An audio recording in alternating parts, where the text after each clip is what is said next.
Hello, and welcome once again to the Far From Normal Radio Show. I am Jay Moss, and I have got my co-host, as always, a brother from another mother, Mr. Bud Vino. And he stole my mind, yo, and the Far From Normal Radio Show with my brother from another mother, as he said, Jay Moss.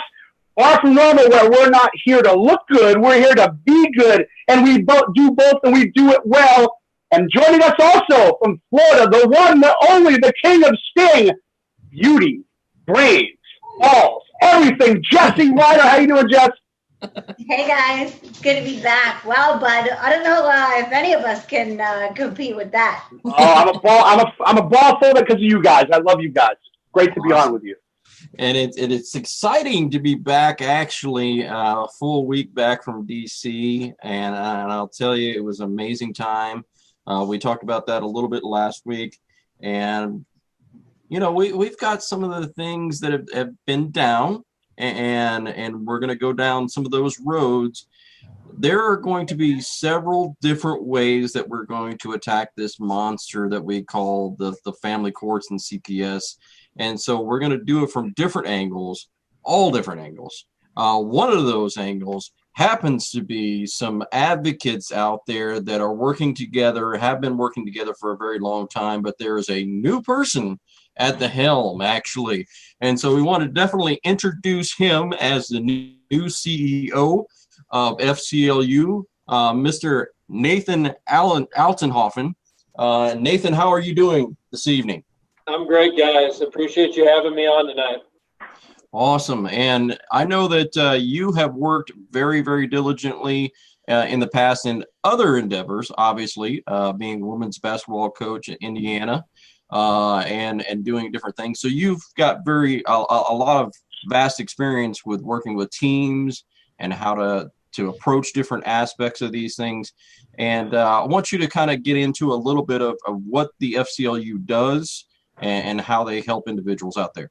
Yeah, Nathan, but thanks for joining us. Yes, go ahead. Thank you. Thank you. Sorry about Appreciate it, Bud. Yeah, the exciting part about FCLU right now is we're trying to take some new leadership, kind of bring in a new executive group. Greg Roberts, who built a really outstanding group, I believe, and saw something nationally that needed to be put together, is still heavily involved, still the president. But we decided a dual leadership might bring in some new blood, some new energy, and we're going to be, besides having this, email form that we've had and an outstanding archive of information. If you've ever been on our website, and we're actually producing a new website for everyone that should be released sometime in late June, but beyond that, we've got a few state endeavors that we're looking at. I know both New Jersey and New York are looking at some lawsuits represented by FCLU, and try to create, my number one goal was create something. If we can't get everyone together under one umbrella yet, I think we're getting close to it, but make sure that we're working with multiple groups. And that's one of the things that I'm trying to bring to the table is I've got a great working friendship with Chris Hallett at eClaws. Chris and I have been working together for over a year and a half, and a lot of, numerous stuff that's on the same page. I've been working with John Gentry, and John does a tremendous job, and he's actually our new CFO at FCLU, and that was the first person I wanted to bring on board. And, whether it's Nicholas up in Iowa or, Cash Jackson supporting him, Sherry Palmer down in Texas. You name it. You can rattle off a handful, maybe a dozen different groups and individuals that do a great job. And I think I want just to get the message out that FCLU wants to work with you in whatever capacity we can. That's great. That's outstanding because I know in sometimes in the past when we look at some of these things, we had groups that wanted to stay under their umbrella and groups that wanted to stay under their umbrella. And so there was just not a lot of communication between the two, and they were almost duplicating efforts. And so I'm glad that you're willing to come on board and work with other groups. And I know we have obviously several that really work with us and support the show. And I definitely will talk to you about that later because we want the the representation obviously behind us that says, hey, look, we kind of approve what you're saying. We know what you're coming out with, and we like it, and we want to support it. Or, hey, maybe you should draw back on this a little bit and maybe not go that route a little bit. And that's always good as a sounding board, and we kind of use our board of directors to do the same thing. So I think it's very productive, obviously, to do that. And I think that when we get down some of these more difficult roads that we're going to get into with either legislation, or we're going to how we're going to attack and do what I would describe and what I believe that actually Mark has described as what we call a flank attack, where we're coming from all different directions. I think that that's an amazing aspect, and I know that the FCLU has worked directly with being advocates for the system. Now, how does that obviously translate into advocacy for, say, in particular, I know that there was one thing out in the past that had to do with some famous people that were out there in New York area. Not sure if you're still aware of those things that happened in the past, but obviously there's been some things brought up with different famous divorces and the FCLU getting involved.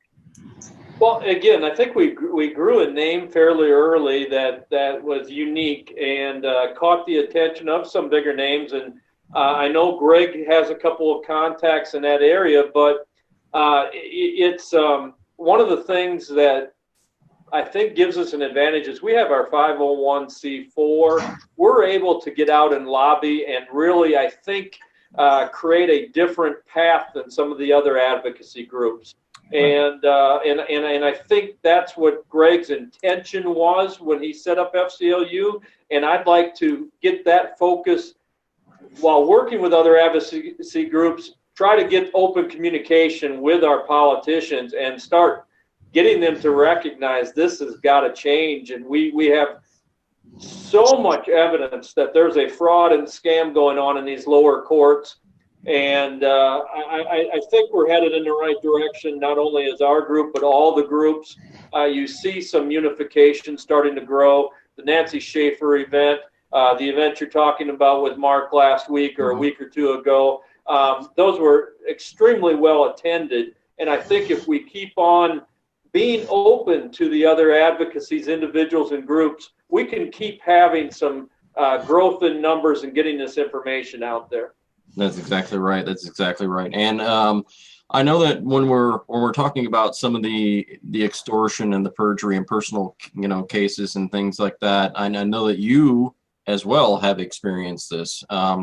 So I wanted to give you the opportunity to kind of talk about the current affairs as far as the extortion and the perjury that goes on within the family court system and CPS. It's crazy. It really is. The current motion in my case, we all have our individual cases, and we understand that there is it all focuses around money. That's what fraud and corruption's about, right? It's all about getting what's the best dollar for these counties, these lower court scams. And right now, I have a motion filed against me for 54 counts of contempt, all based upon health insurance, child support, and the timing of them and whether they were paid or not. And I provided numerous politicians, my attorney, everyone I could think of, proof of 30 of those 54 payments have been made. They were made years ago. And 12 of the violations are her attorney, who has a zero balance. He was paid in full, asking for contempt because they were all late. And the reason they were late is because he filed the order. I didn't get the order from him until 5 months after the hearing. So it's just, we've got 42 fraudulent violations out of those 54, and there doesn't seem to be law enforcement doesn't want to touch family law unless they are on their side of it. Right. And the politicians are either part of it or don't want to get involved. And it kind of puts victims at a very difficult spot on how to get out of these things. And, you know, I will share a few more things before I pass it back. Is we're trying a bunch of different avenues. I've given multiple politicians an opportunity to kind of fix this mess. Through Chris Hallett's work, we are in U.S. Congress in regards to this specific case and action. And I've also have met and will be meeting with a couple of very high law enforcement individuals in regards to what's going on also. So there are avenues to defeat it, but it's really nuts. You just want to love your child and make sure he's safe. And part of their avenues to cover up everything that occurred a few years ago is just to bury you even more, and that way keeping you in court as long as they can. That's exactly right. Mm-hmm. Yeah, and this is the thing that should be shocking to you all out there. This is a guy who was a coach at Indiana University for their women's basketball program. This is a big time program, obviously, with a school. So he's in the limelight. So this does not escape the guy who's a head coach somewhere. This does not escape someone who's an actor somewhere. This does not escape a singer or anything else. This is going on all over America. This is going on all over the world where children are being held for ransom and extortion fees. This is atrocious, and we have to do obviously something about it. And we're going to continue to keep working on this in every direction we possibly can.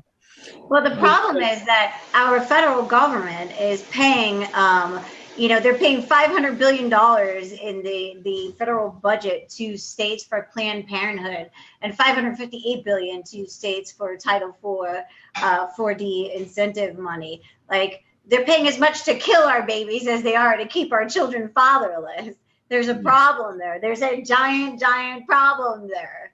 Yeah, and who's paying to keep the children with both parents? Nobody, and that's what the problem is, and that's what you're talking about, Nathan, when you're talking about law enforcement, because we have a lot of these laws in place where it could be, yes, there's child support issues, and if you're behind on child support issues, sure, they're very quick to support that functionality of the court, but they're surely not able to help or assist with the visitation rights of both parents. That's exactly it. And you mentioned about the basketball part. I actually won a national championship at Odessa Junior College where this county corruption is occurring. So it's that they had no quorums at all. In fact, I think the fact that I had a decent basketball coaching resume, they saw money. Right? If you put the child with the other parent, this guy is going to go back to coaching, and eventually we're going to get a good chunk of that paycheck. And I said, "Now the heck with you. I have no interest. I want to protect my child first." And then you also mentioned law enforcement, and I'm glad you brought that up, because out of this current 54 counts, again, it's amazing to me, 27 years of jail for zero balance in child support when they signed it, zero balance to the attorney, and 30 payments that had already been paid. But the reason they're doing this is to bury me, because their county deputy sheriff, who the offending parent was sleeping with his nephew, covered up the child abuse outcries that occurred 3 years ago. And I haven't stopped fighting that my son's voice is heard. And now in retaliation, they're trying to bury me with this current extortion and perjury. Right. And that's what I have an issue with and a problem with when it becomes such a corrupt network of people. And what we've got in this is, now that it becomes a corrupt network of people, we have accessories to the crime. We've got issues where a parent isn't being allowed to be a parent. And then on top of that, we're building a network of people who are surrounding them keeping them from the child, and that does not work.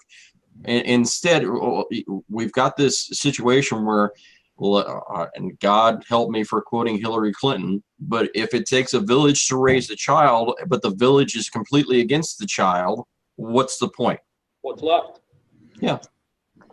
And so what we end up having is a problem where we have to go and we have to go to the President of the United States. We've got to say, hey, let's get rid of this Title 4D issue. Let's get rid of the Title 4E issue, which I think has already been taking place through another act. But obviously, then we've got to go in and we've got to fight for our rights. And I think that's where it comes in, where you're working with Chris Hallett and with John Gentry, and both amazing guys. We love them. And putting together a how do I want to say this, because I want to try and keep it as secret as possible, but there's something that's going to be coming out that's going to be addressing these issues. Let's just put it that way. Yeah, I think that's a fair statement, and you nailed it. I mean, I love what John's doing. I call him the warrior inside the arena, right? Mm-hmm. He's literally going head to head with these corrupt attorneys and doing it, trying to do it the proper way. And Chris is more of the drain the swamp type guy. He's trying to go outside of their arena and get rid of the bad actors. And I think they are a great combination. And if I actually, one of the things I'm proud of is I brought them two together. I knew John from FCLU. We were both state chapter presidents a couple of years ago. And then I met Chris through Cash Jackson's group. And by putting them two together, they're a great combination, and I agree. I think changes are coming. It's just I hope they protect children first and foremost. That's the number one thing that needs to happen. Yeah, and that's always the key, because when we have a lot of these issues, I tend to call this, and we'll probably get into this a little bit more in the second hour, but when you come into this movement originally and you deal with a lot of the issues that you've dealt with in the family court system, you come in really as a symptom, somewhat to speak, because your anger and your frustration is all built up. And so I always tell people, sit back, listen, learn as much as you possibly can before going out and speak, because during your first 2, 3, 4 years in this movement, when you come out and say something, what you're coming out and saying is a lot of aggression and a lot of anger and frustration at what the system is, rather than coming out with something productive that's going to help people. I don't know if you feel that way too. Yeah, bud. Jay, I was going to say, hey, thanks, Jay. What does Pete always say too? And we found it, and I found it myself in very recent days. Pete says, find yourself a good support system. And that's the key.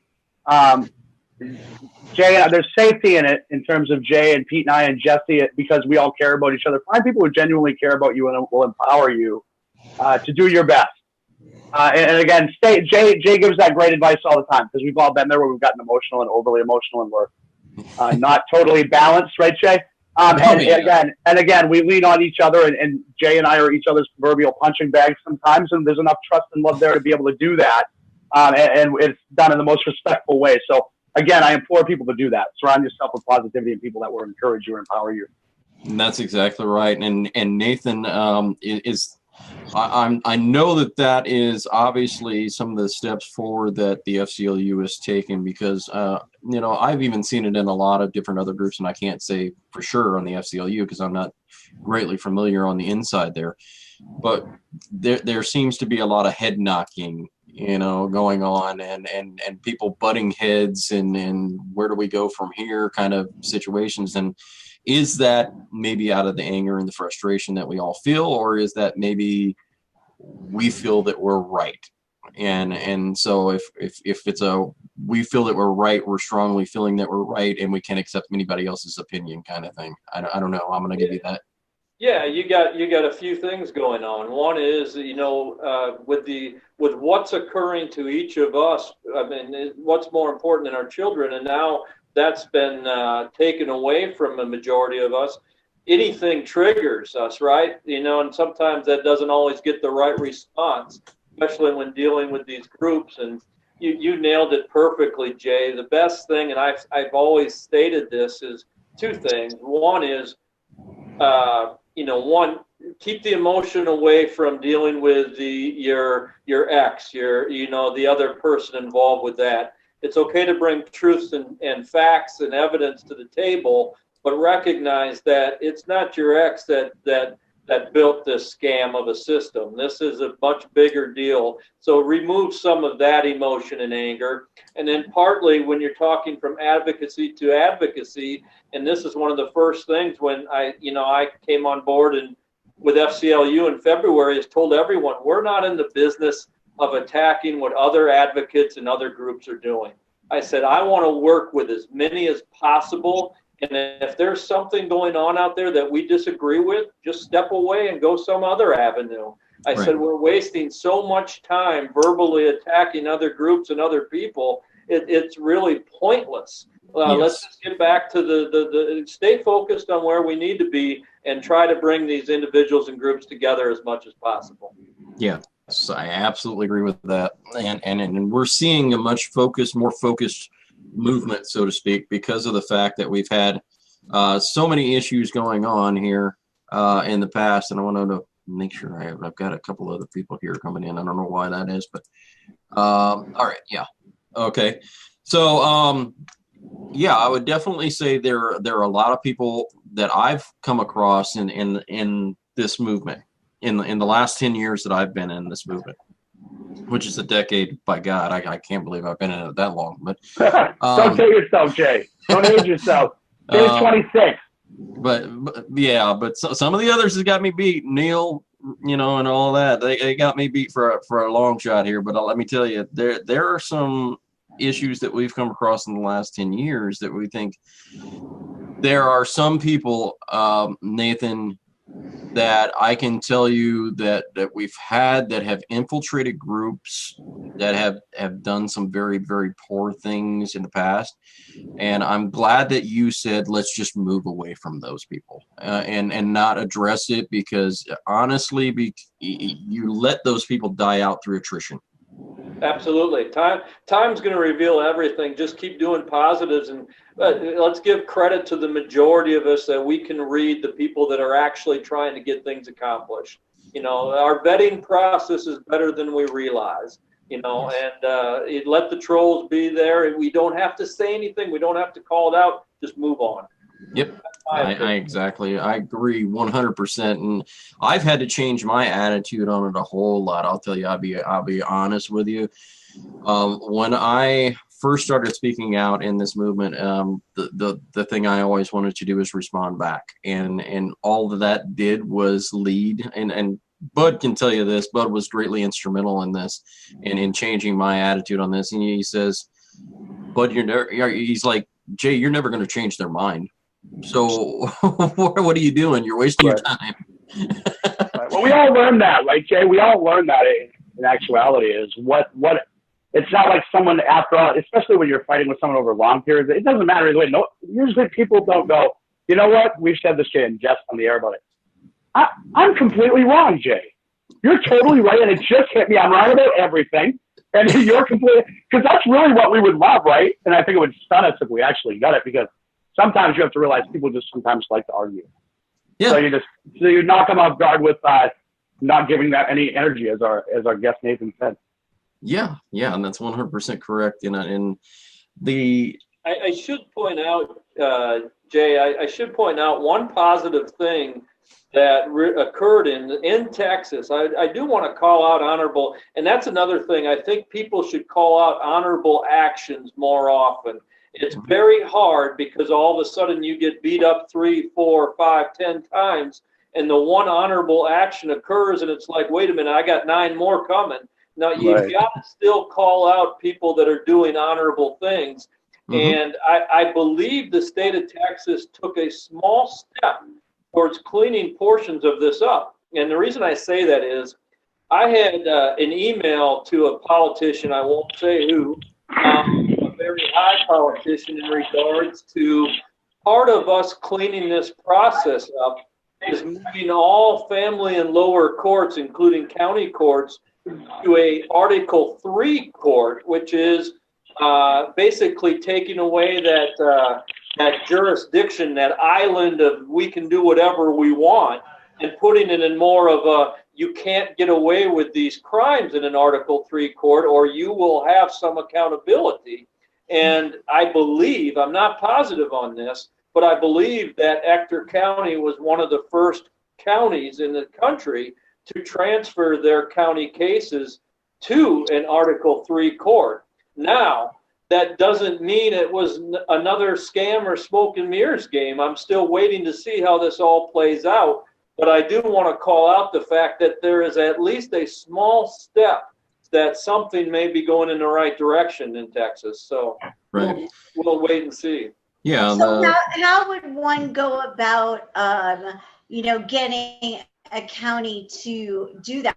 Because that's interesting. If a county can, force its courts into a different, how would you do that? Can you describe that to me? I think that has a lot to do with what Chris Howlett's doing and my work friendship relationship with him, and what I've been able to help or take from him in regards to getting out of the judiciary branch to handle some of these frauds. And I think that's why maybe someone at a high level believes a portion of this needs to be cleaned up. I'm not sure why it happened, but it had to have come from a higher level. And I'm going to, since my email was about 4 months prior to that, I'm going to believe that politician might have had something to do with it. So, yeah. Well, I mean, those things are good when they do happen, but they happen few and far between.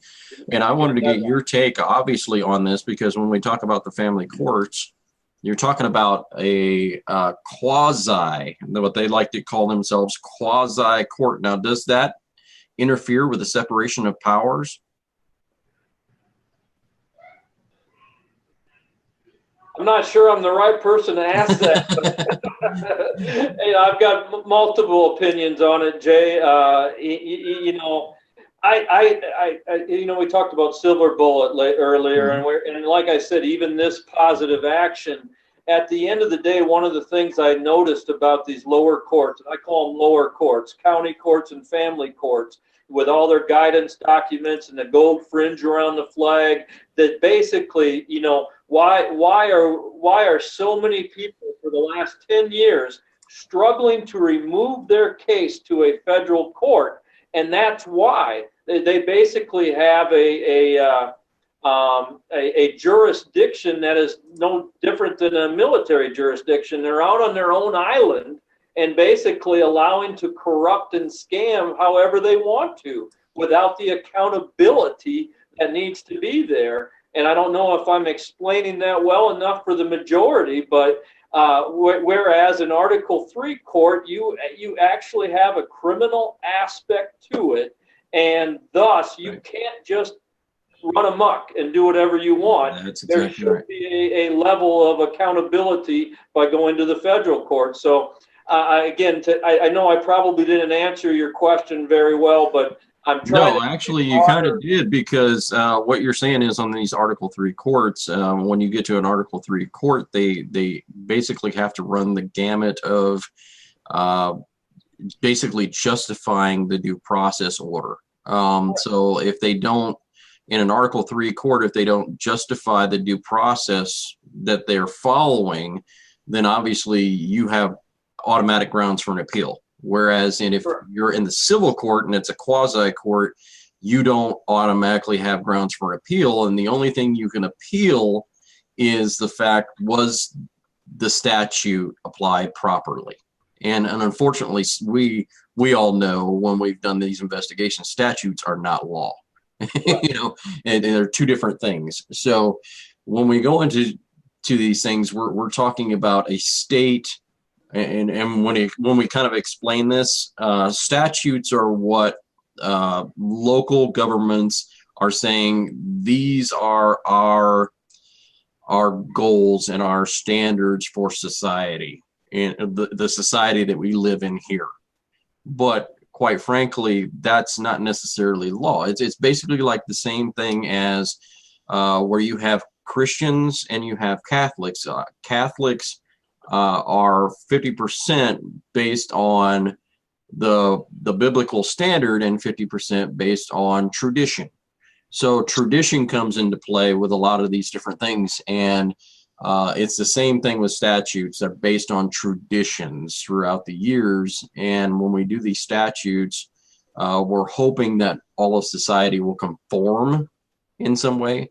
But unfortunately, by doing that and funneling people into a conformist society, we're saying we, the government of the local society, control you, not you control the government, which is how it was always meant to be. Yeah, that's one of the things we highlighted. Again, one of the things I took from Chris Hallett in my federal case was pointing out domestic tranquility versus social control. And that's basically what these lower scams are doing. They're trying, and a lot of the agencies that are associated with it, it's all a form of social control over us.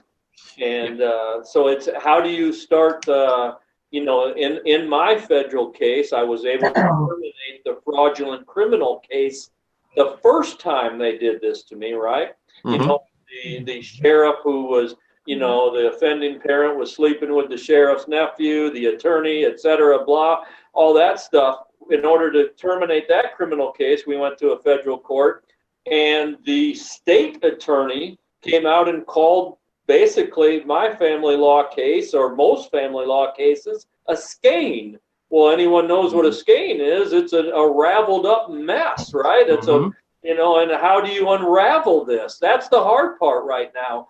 I think people are figuring out that the lower courts and the family courts are a big skein, a big mess.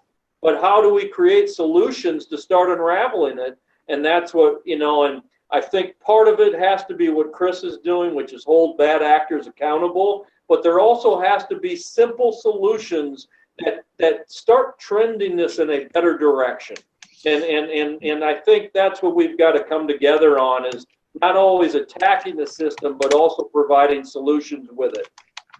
Well, yeah, and that's absolutely true. And what we need to do is kind of unravel the fact of, I believe it's the American Bar Association's rules for judges, and it says Rule 211.3 that says if any judge receives a monetary gift or incentive, or their family receives a monetary gift or incentive, then they should be disqualified as a judge. Well, that would be every judge in every single case if they are receiving Title 40 benefits, right? That's correct.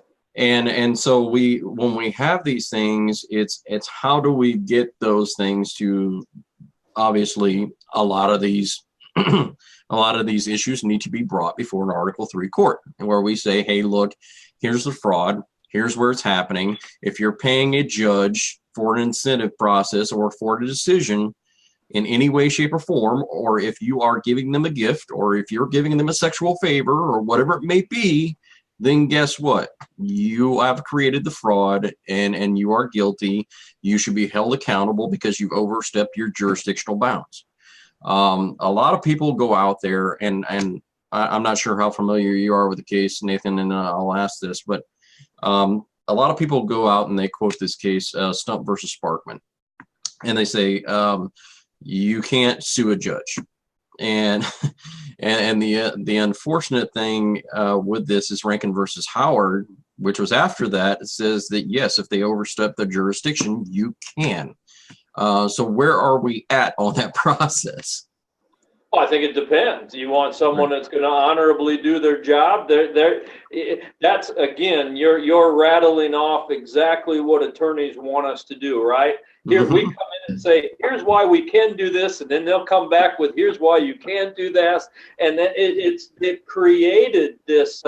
This is my wording I've said to Chris and John Gentry and everyone, is they've created this unending rule book that they have access to all of this, and they can steer it based upon this law or this case any direction they want to go with it. And you just rattled off one case law that says this, and another one that counters it. Now, what's your judge going to say? Chances are it's going to be financially decided or it's going to be politically decided. One way or the other, the laws are pretty much saying any case can go any direction. Well, what kind of judicial system is that? That's exactly right. It's one that's designed to make money. There is no justice. There is no best interest. It has nothing to do with anything except for generating revenue. You know, you talk about courts, you way back, you know, talking about Founding Fathers Day. This was unheard of. You know, even the criminal prosecution of crimes. I mean, what jails were like 2 and 3 cells, you know, it's crazy. What they did was they marketed it because they knew it was an avenue to generate revenue, and now they just abuse it and just completely use it for what it's not designed to do. Yeah, and that's the fact of the matter. And Nathan, I want to get your opinion on this, because when we're going through this, how exactly do we resolve this whole issue from your perspective? Because obviously I know that Chris and John are working diligently on that, and I know that you're working with them with the 50 states issue coming up very, very soon, and we're trying to get as many people on board for that, and it is a private group. So if you receive an invite from that, know that it's for a private group, and we're trying to get it out there to all the bar association attorneys and everything like that. But we're trying to get it out there that, hey, look, there's a few simple factors that we're looking at: due process rights, the right to a jury trial, obviously, which in every state constitution says should remain innate.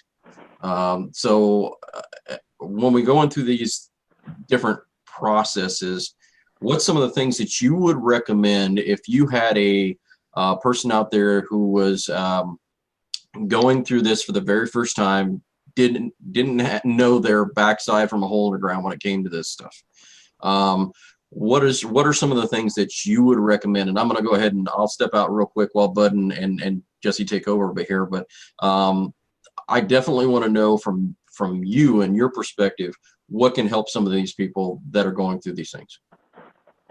Well, one, I think the word that I love that you put out there a lot tonight, and it's my favorite word in this, is fraud. And recognizing if you're just getting into a lower family court case, or any lower court case, to be honest with that, recognizing that fraud is a strong possibility of occurring, and that there's a financial outcome, that could be steering your case in one direction or another. Recognizing those two aspects, there's a fiduciary element in all lower court cases, and that there's a potential for significant fraud, then you at least know what you're facing as you're going forward, and knowing that possibility. Now, solutions, boy, I think you've got to have a handful of lanes covered, whether it's accountability for the judicial branch via Congress, or holding bad actors accountable.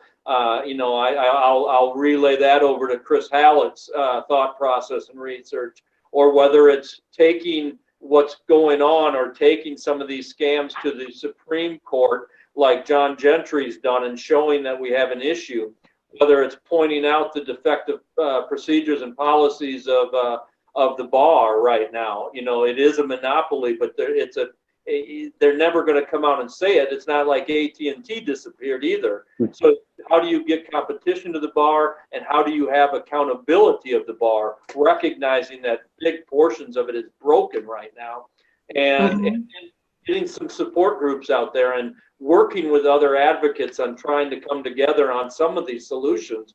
There's not one path or one silver bullet that's going to fix your case, but be diligent in recognizing where your case can go, and getting the best advice to at least be prepared for what's ahead of you.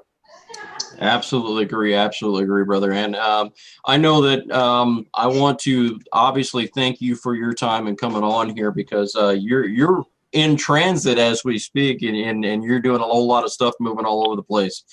So thank you so much, obviously, for coming on, and definitely we would want to work with you in the future, if at all possible, and get a representative from your group, obviously, in the future. Love it, and appreciate all you guys and everything you're all doing. Great show, and I wish you all the best. Yeah, Nathan, before you go, is he still with us? Yes. So Nathan, I want to give Jay some credit here because in the pre-show we were trying to figure out how to pronounce your last name, and Jay pronounced it masterfully. And I was going to say goodbye, but I was going to do it like they do when you don't know how to pronounce it. Thank you, Mr. for coming on. So how do you pronounce your last name, Nathan? Again, thanks for taking the time out. It's been awesome, enlightening, educational, empowering, all those superlatives. Thanks for taking the time. I love it. Thanks, bud. It's Altenhofen. Altenhofen. For all you folks out there, remember the name. Thanks again, Nathan. Yes, it's Altenhofen, not Hasselhoff. Close. All right. Thanks a lot, Nathan. We appreciate it. Thanks, guys. All righty here. So I'm going to hear stuff here there. Jay, I know okay, go ahead. I know it's been a challenging first 44 minutes technically. I'll give you a lot of hats off.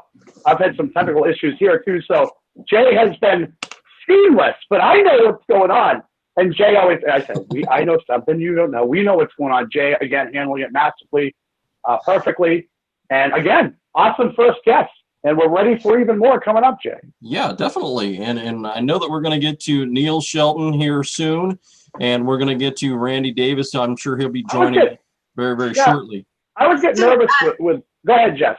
Something I want to just touch on really quick before we break, because to somebody who's new in this movement or somebody who's new to, pro se representation, a lot of the words he used, sounded very big and very kind of scary. But really, at the foundation of what he was saying, what I got anyway, and I can't speak for everybody, but for myself, was keep doing whatever you can do to expose the system. Don't just, lie dormant and be the doormat and allow the extortion to continue on you, to allow the courts to continue to abuse you and to violate your right to be parents. He's saying continue each different avenue, reach out for support in whatever way that you can, but just keep exposing it, be diligent and be, fearless. Right. Don't know what you're doing. Reach out to somebody. They can help you. They can tell you what they've done in the past. But don't just be a victim. Don't allow the courts to just continue to violate you. Yes. And well, go ahead. As Jessie was speaking, there was someone that popped into my head as she was speaking, and it was Jessie. Because I was thinking about Jessie earlier today. If you've seen the way she's expanded network, the noise she's made, the people that she's met, the ground that she's broken in her area, the things she's done, the people she's empowered. Jessie's a prime example of what you can do when you say, no, absolutely, this isn't right. And you go for it with gusto. I would absolutely agree, because I know that she was even networking in DC.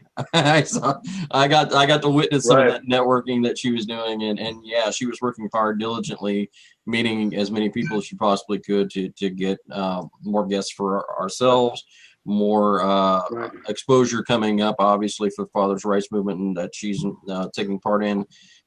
She's doing amazing stuff out there. So she's a leader. She's a leader. We're honored. We're proud to have her on.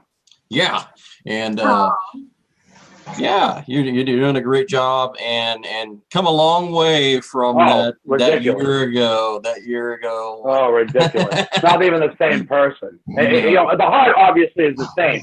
Yes. And this is what we've waited for. I can tell you honestly, and I really mean this with every bit of sincerity in me. Jessie hasn't started yet.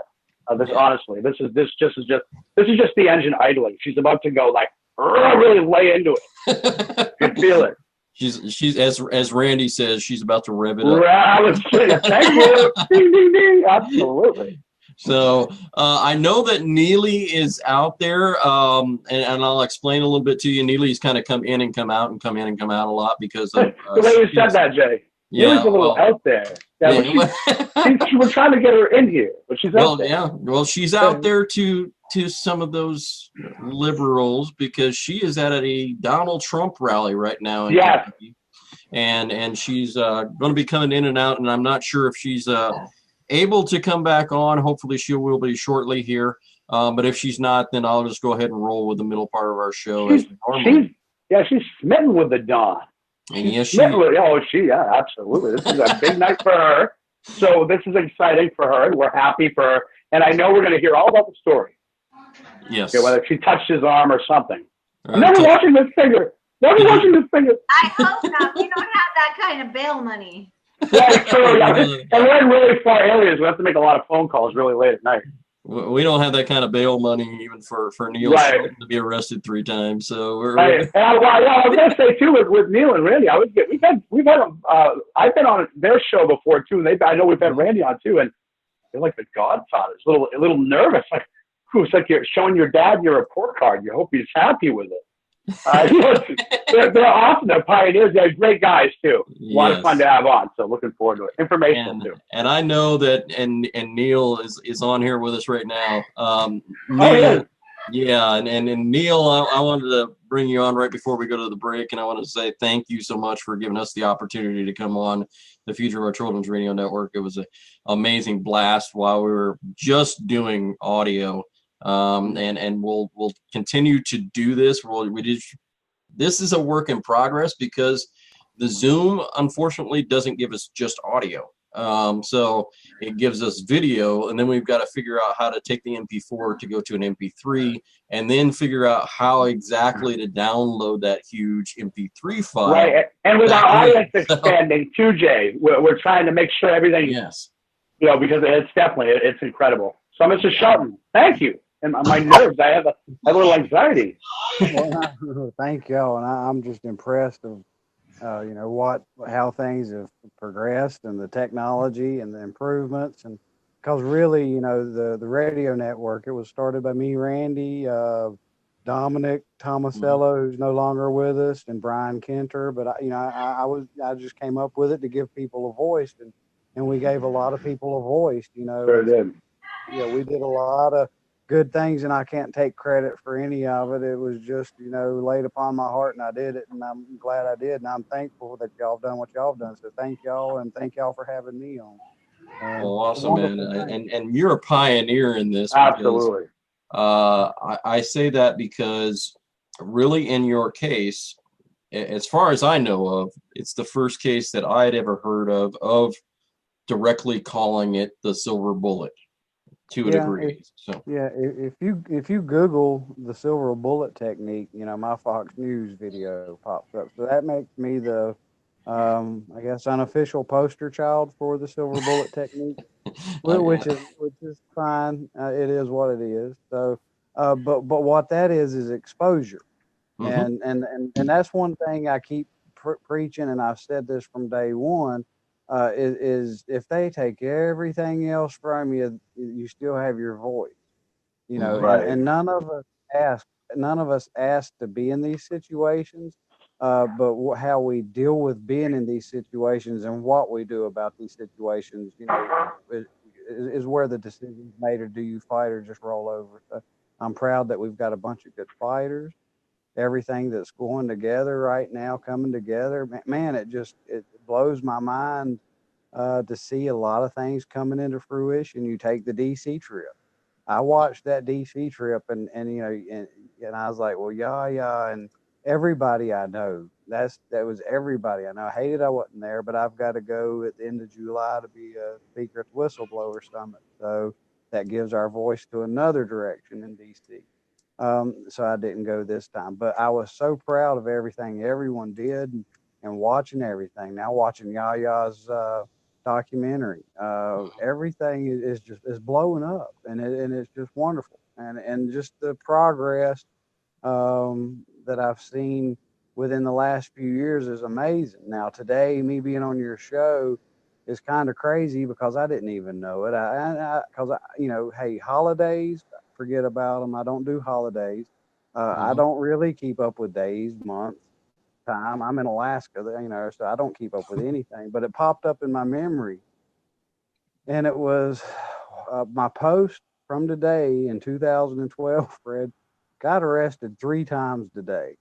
Wow. Yeah, and then talked about DJ Young. Most people don't know that. You Google him, that's Walk It Out 2-step. I had him at my nightclub, and so they knew I had a sold out crowd. So they arrested me 3 times in one day, So I almost missed that event where I, would have bankrupted me and my nightclub stuff. Anyway, so that was my first post ever for anything in regards to family law was 6 years ago today. And, point from that being said is 6 years, later, here I am, and I'm not bragging, I'm not boasting, but here I am, and we've got a connection of good friends like y'all. We've got these, we've done radio shows. Me and Randy both had our own shows for a year and a half, 2 years.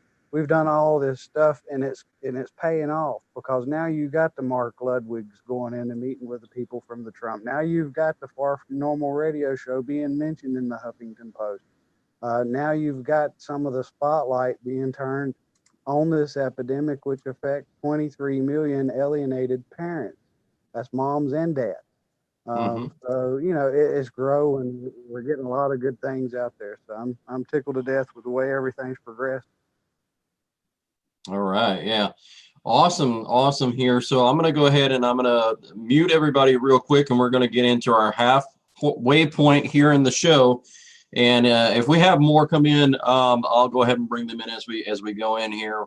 But we'll get right in to the birthdays and the calendar of events real quick because it doesn't appear Neely is going to be on, but that's all right. I'll go ahead and run down them myself. Not a problem. So we'll run with this. Have you ever felt? Are you listening? Damn.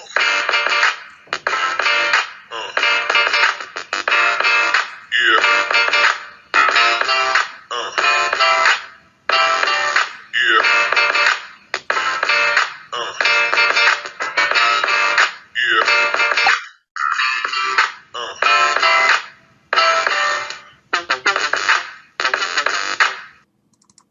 All right, and we are back here, and I'm going to go ahead and go down the calendar of events real quick here for you. I'm going to mute everybody real quick.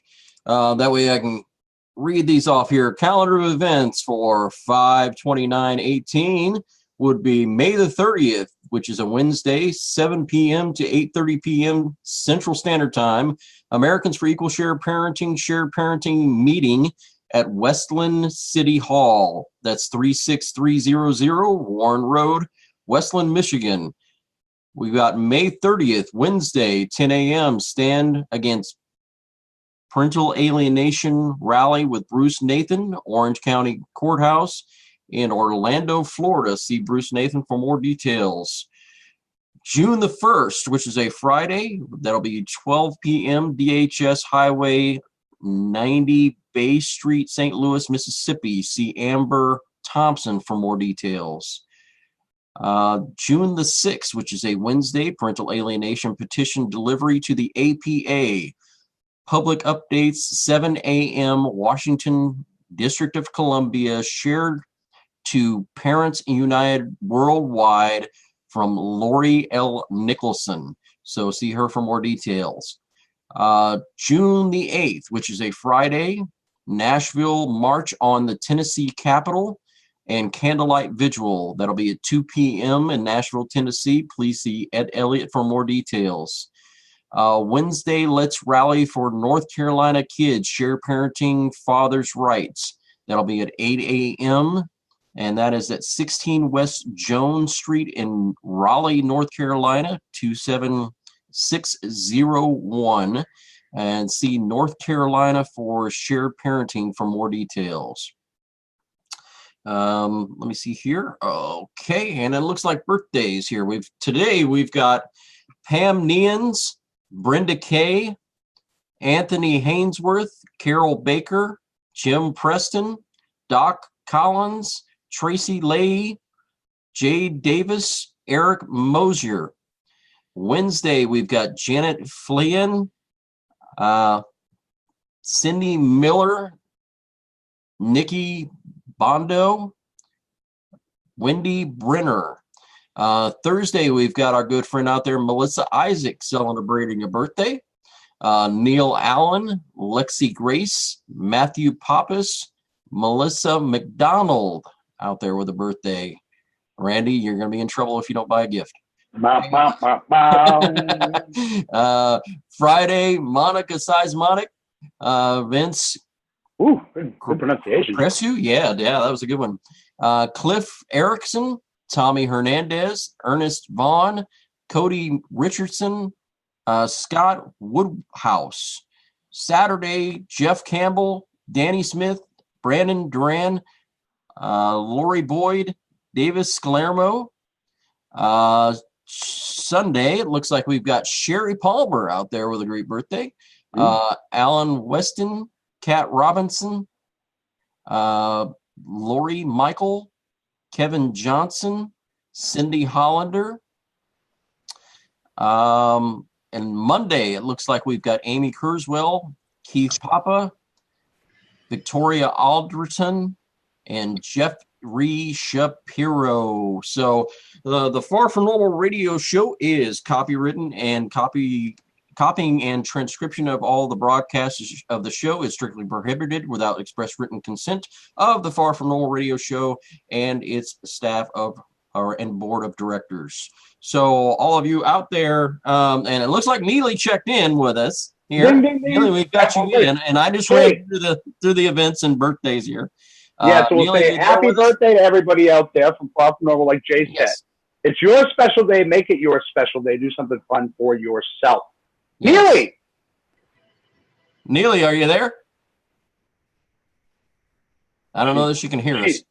If she's there, it's frustrating for her because she's answering and we can't hear her. It's like one of those nightmares you have. It's one of those where we and she can't hear anything we say. Right. Chinese movie. So so I'm going to go ahead at this time and bring in two great guys here who gave us the opportunity, obviously, to start out on our radio show broadcasting here. And we've got obviously Neil Shelton, who we had on in the last part of our first hour here, and Randy Davis. Randy, love you, brother, and glad that you're on. And definitely want to thank you guys for coming on. And I know your busy schedules here. Hey, I'm glad to be here. Neil got with me at 7:30 and said, "Where are you?" I said, well, hey, look, he's like, "I'm already on here." I said, "Well, I don't do time. I mean, I don't. These guys, for people you don't know, this is exactly who and what they are. This is why we love them. And I'll bring Neely on too. I mean, excuse me, Jessie's with us too, I believe. Yes. Still, Jessie, there from Florida. Hi, I'm here. There she is. There she is. Mr. Davis and Mr. Shelton, thank you for joining us. In honor, as always, rev it up, Mr. Davis. Yes, rev it up. I'm telling you what, too, guys, and Jessie's getting hammered with rain down there, I'm sure. Hammered with rain. Terrible, awful. It is a flood everywhere. So God bless you down there and stay safe, because these things are torrential that are happening here. Floods, craziness, everything. Well, you know, the other part of that too, Randy, is I don't watch the news, right? About almost 3 years ago, we cut our cable off, so I don't watch the news at all. So all of a sudden, I started seeing Facebook posts about sandbags in my area. I'm like, what the heck are we going to need sandbags for? You know? Well, come to find out there was this giant, whatever you call this, depression or whatever it was. I was like, geez. Yeah. To Floridians, that's just another day in the park when we talk about hurricanes. Well, it saves you the anxiety, right, Jess, if you find out like right before. I mean, you'd worry for a week, so why bother? At least you know right before you get it taken care of. You know, if there's one thing in this movement I've learned, I do not allow myself to have any kind of anxiety. None at all. Anxiety, I believe, for me, is a sign of weakness, that I can't control what's going on within myself. And if I can't control what's going on with myself, then I can't help anybody. So I refuse to allow myself to experience any kind of anxiety or anything like that. You assess, you fix, and you move on. That's exactly right. And that's what we all need to do in this movement as well. Mic drop. Yep. Yeah.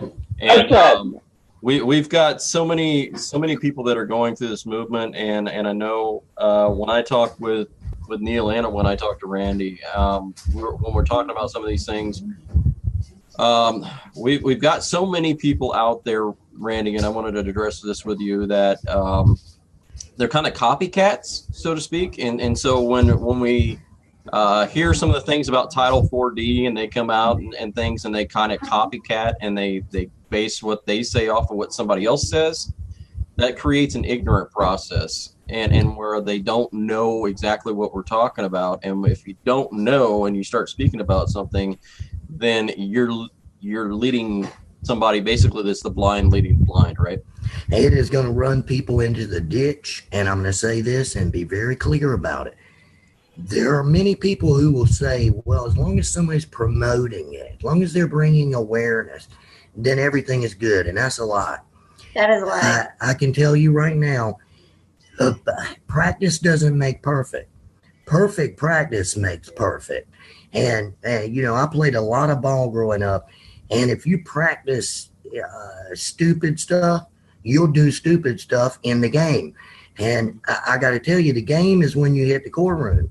And you can get out here and talk everything, and you'll get stuff in your head from some of these people who maybe they think they're telling you right, but they've never seen it work. They don't know how to do it. And then when they have you go in there, they will mess you up. And then what will happen is, this is why I have a problem with it. Because 6 months or 8 months later, people will call me. Well, so-and-so took my money. He had me do this, or she had me do that. Now I can't even see my kids. I don't have a plan. They're abandoning me, and I want you to help me. And here's what Jay and I talked about. Folks, in whether it's family court or whether it's DSS, think of it like this. I know when a day one starts and a first piece of paperwork hits, that particular time, it is so critical. You know, you can kill a lion if you kill him when he's a baby, but you don't let him grow into a monster. He's hard to kill once he's a full son. He's just a giant beast of the king of the jungle out there. And every day, I'm not kidding you, every day that you don't do the right thing from day one will cost you 1 month. If you don't believe me, you fart around for 30 days during a case and let them get ahead of you on motions and petitions and orders, it'll take you 3 years to get out of it. I'm not kidding you. And then the people come to us and they're like, well, what can I do? How about Jay? Then the next thing they do is, just like I'm seeing all of us lined up here. We've got Bud, we've got Jessie, we've got Neil, we've got Jay, we've got me. And they'll go through all of us. They want the cake that Jay makes. They want that chocolate cake. But they don't want to do certain things that are in Jay's recipe. So they'll jump down to Jessie. Well, Jessie, what do you put? Oh, that's way easier. See, you can have 5 beautiful chocolate cakes that all taste good. But if you take part of Jessie's cake recipe and mix it with Neil's, and then throw in Bud's and Randy's and Jay and make it be real easy for yourself, you'll have a nasty cake. You won't have anything but a damn mess. So I'm saying that to understand that, number one, advocacy is about education of the people. And it goes, I'm going to say this, it's really about being a coach. You know, whenever I needed something before, I called Neil. We don't talk every day. We don't talk every week. But he knows that if he needs something, he can call me and I'll get a handle. And none of us talk every day or every week. But you can contact me, and when you do, I'll take the time to talk to you. And I won't BS you. If I don't know, I'll simply say, I don't know. I'll get with so-and-so, or I'll try to find out. But don't listen to everybody that's just loud out there. I can tell you, the louder they are, the less knowledgeable they truly are. So that's what I have to say about these copycat. That's kind of factual, and I'll say that, Randy, because I mean, sometimes it's the loudest, most popular people who don't really know exactly what they're talking about. It's just that they know how to command an audience, so to speak. Commanding an audience is okay, but if there's no substance behind commanding that audience, then it's kind of fruitless. It's just like how we kind of talk to that. It's a letter without any postage sometimes. Yeah, Jay, I can promise you, if I want to baffle you with bullshit for an hour or two, I can do that. So don't think other people can't either, and they won't admit that. You know what I mean? I could. Again, I choose to use my powers for good. So, Mr. Davis, what do you say to that? I say that is the exact right thing. And the issue is, if it's not a simple, what's it called? Host comes razor, which means the simplest, easiest to understand answer is generally the correct answer. If it takes 10 pages of jargon and a history lesson that takes 2 weeks to get you to understand something, you're not going to get it. Most people are not going to get it. And you're going to screw people's heads up so bad they just mess their own case up.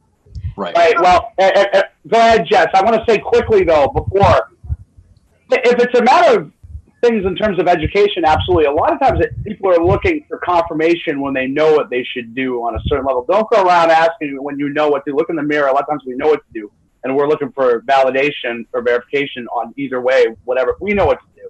Jess, go ahead. I'm sorry. So I'm on it's funny you should mention this. So today, okay. I don't expect everybody to know what I know or to be who I am or to do things in the same fashion that I do. But by good Lord in heaven, okay, when you message a page and you're asking for suggestions and they tell you to reach out to XYZ page, don't respond with, how do I do that? Well, how do you think you might put that in the search bar in the same way you're trying to look up your baby's mama to see what she's doing? Right. That's right. Yeah, you got to show a little initiative. Right. You know? The other side of this, you know, you talk about the cake and getting help and then meshing it and be proactive. You are your own best attorney. You know your case inside and out. Amen. Inside and out. You know, we as groups, we as individuals, we as helpers, we as advocates, we as a movement, we're here to help. We're not here. We don't condone this entitled society. We're not going to pick your pants up for you and then take your hand and walk you across the road. We're going to give you a map and then expect you to find your way there. Amen. Right. Yeah, amen. Absolutely, Jay. And I think that's why we pose. It seems like this is a repeated question. I think it's by design at this point, Jay, where we ask people, guests that we have on, the same ultimate question: what's your best advice for people getting started? It's not because we do want to take all angles in terms of different people's opinions and what works. People that we've had on what works.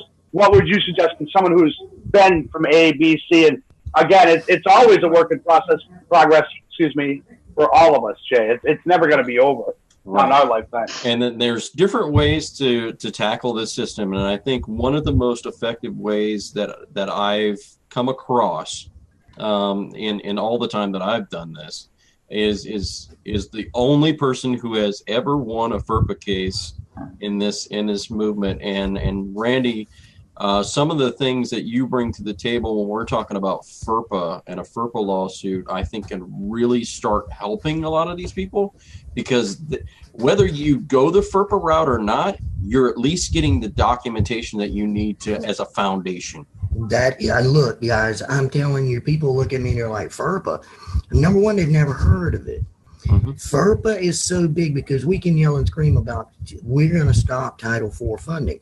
I'm telling you, it ain't happening anytime soon. It's not. They may move the money and make it go into Families First.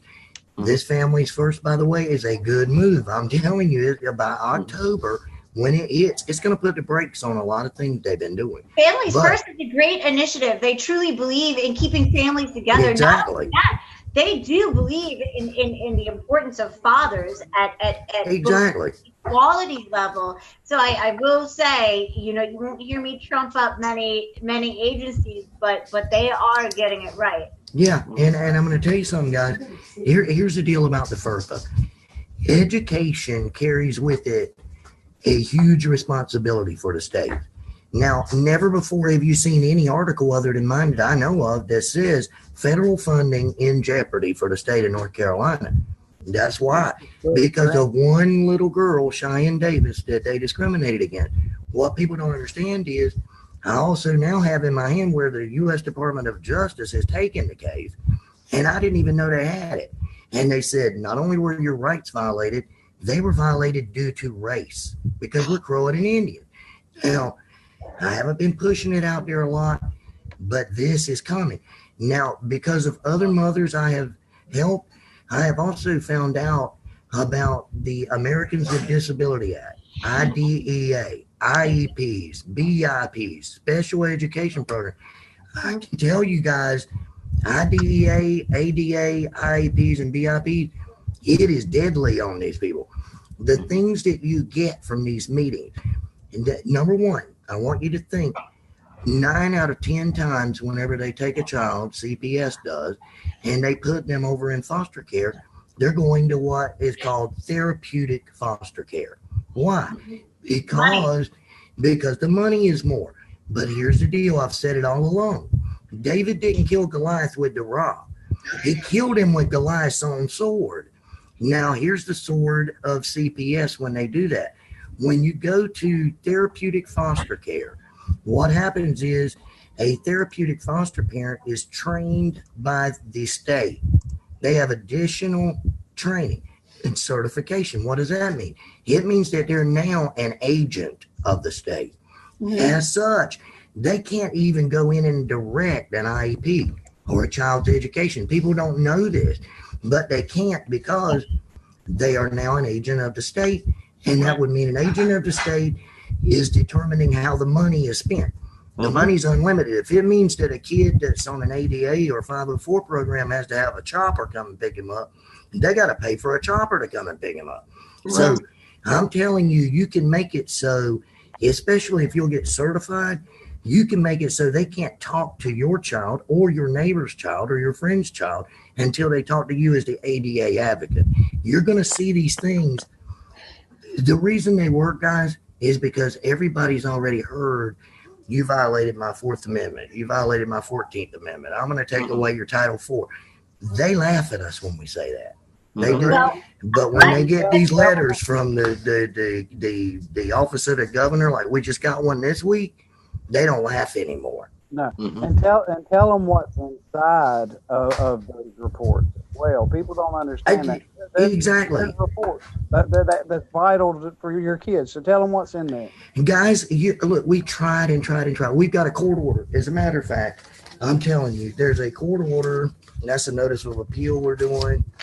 But there is a court order. By the way, there's my certified North Carolina Croatian Indian birth certificate because somebody said I was a toothless bastard. But the whole thing that's in there, you would think the only thing in there are some grades, some immunization. No, we could not get Melissa McDonald's. It's called a home safety assessment when they come in to take your kids. Okay, couldn't get it anywhere. Tried to go to the schools, they wouldn't do it. We filed FERPA, went over and got it. Got the file. It's called a cumulative educational record. You don't ask for a copy of the file. You say, I want access to the cumulative educational file. Guess what was in there? In the school was the home safety assessment. The 5240 DSS form 5240 was in the school record. That was in there. The record was a foot thick, folks. A foot thick. It was everything that ever went in that kid's file since he was in kindergarten and he was 15 years old. Now, every doctor's report, every psych report, every school evaluation, every time that they kept Melissa out.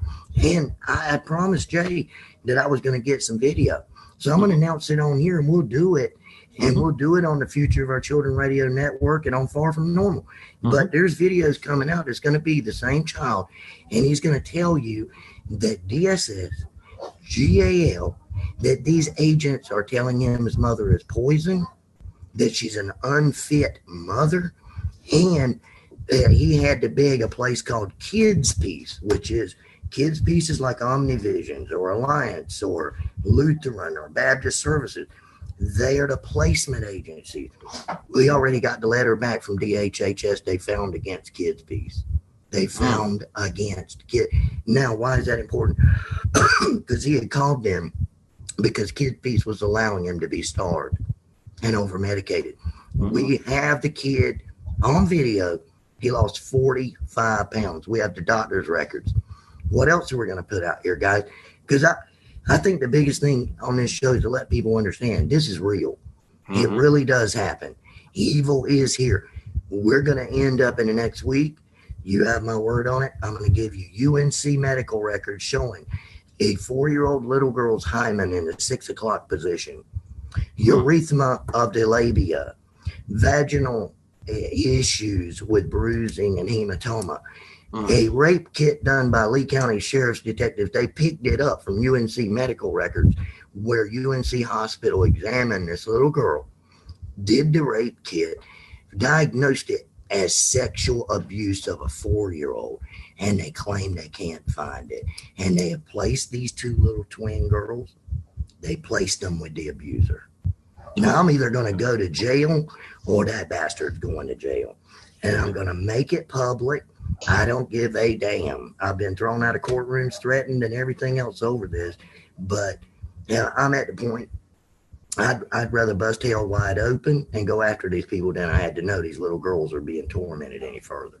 Yeah, and that's exactly right. We've come to those spots where it's like you get to a point where you just don't give a damn anymore, because either you're going to stand up for these abused, or it's going to crush you, and you're going to have to live with that for the rest of your life. And it's better that you come out with it. And I know, Jesse, you wanted to obviously chime in on some of this, because I can't fathom how we have a rape kit done on a young girl, and then it just obviously gets lost. That's just amazing. Yeah. So it's interesting. First I want to backtrack a minute, and I want to go to your original discussion on, making sure when we're in this movement, we're not just out there babbling. What we're delivering is true factual information. And Randy, again, that's so important, because not only will our opposition use that against us when we're making legislative changes, but also when we're exposing, things like this. Right. Very, very important that we're delivering sound, accurate information. I don't know the exact numbers on North Carolina, but I know Florida received, good Lord, that's my lighter. They lost my lighter. Over $3 trillion in Title IV money, which is the money that our foster care system receives. Alabama was something like $11 trillion. The numbers are ridiculous. If you gave me a minute, I'm sure I could find North Carolina, but that's besides the point. The point is that this is another system that's designed to use our children to trap them for the purpose of generating revenue. They're keeping good, fit parents out of their children's lives for the purpose of making money. These poor little girls, this has to do with accountability. Chris Hallett says it, draining the swamp. Where are our governmental leaders and the accountability within these DHS or whatever they want to call them? Here, I think they call themselves CPS one day, DCF the next day, Eckerd Youth the next day, Safe at Home the next day. I mean, gosh, they have 15 different names. Right. But where is the accountability with these agencies? There is none. There's none at all. Right, none. Neil. Yeah, Neil, go ahead. Yeah, Randy, who is over the HHS for the state of North Carolina? Well, that would be a lady by the name of Sarah Stevens, or AKA divorce attorney, AKA Speaker of the House Pro Tem, AKA Board of Directors for Roche Pharmaceuticals, who's over LabCorp, who, if you get a drug test, you got to go through LabCorp. Yeah. That's, the use of medical in jail for 281 days. Yeah, the lawyer that I sat in court with Neil a couple months ago, sat in there and watched her come in with a gaggle of 5 lawyers as Neil stood there and fought all 5 of them. And who will by himself. By himself. That is amazing. Why does anybody need 5 lawyers if they're a lawyer themselves? That doesn't make any sense. Because you got a lot of dirt to clean up and hide if you are Sarah Stevens. But look, that deal was done before we walked in the courtroom. It's like a circus. You're the only one who doesn't know that the performance is already set up. The elephant's there, the lion tamer's there. They're all there. The ringmaster is wearing a robe.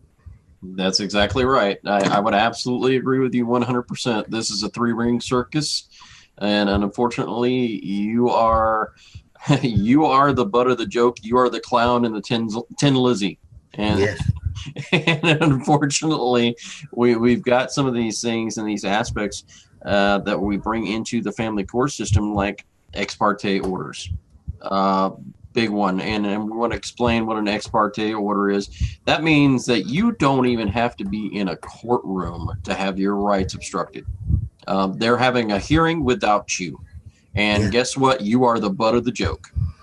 Yeah. And people don't even understand these little things like this, folks. Ex parte. And you know, I always wonder, why do they use Latin? Why don't we just make up our own language and we go in there and go, hey, Neil's getting the roo-roo. Oh, really? It's great he's getting the roo-roo tonight. Oh, that's wonderful. Because they make up all these acronyms and all of these Latin words, so we don't know what's happening. But if they put on the top of that piece of paper, instead of ex parte, if it said without the parties here, because that's what it means, without the parties. So if we're doing a hearing without the parties, people would go, what? I don't like the sound of that. Or if you learned that guardian ad litem, the literal term for guardian ad litem is party to the lawsuit. Now, why does a guardian ad litem mean party to the lawsuit?